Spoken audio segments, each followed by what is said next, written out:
Ito na po yung inaantay naming order. Dumating na po, mga keyboard. Para sa piso net namin. Nag-abot po ako dito kay Kuya ng chocolate.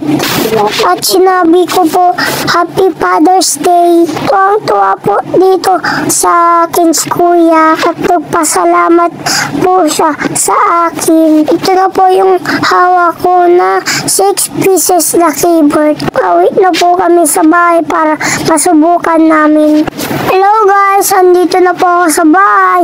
Mag-unboxing po tayo. Tignan po natin ang binili nating keyboard. Ang ganda po ng packaging nila.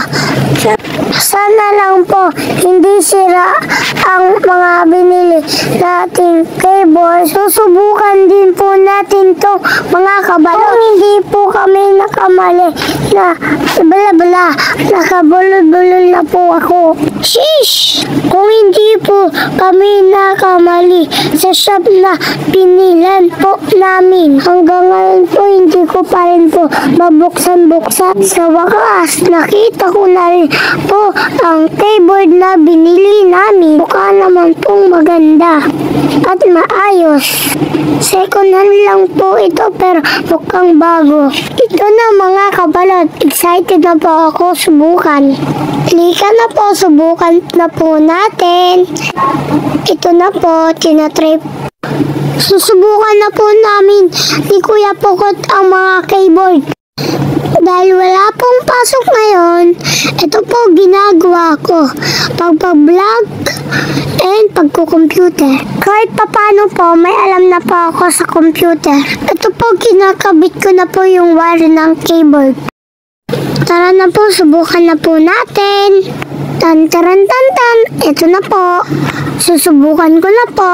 Ayos kaya to? Hindi ko po akalain itong kaganda ang nabili po naming keyboard. Dahil sa murang halaga, na-amaze ako. Dahil sa ibang shop po, mahal ito.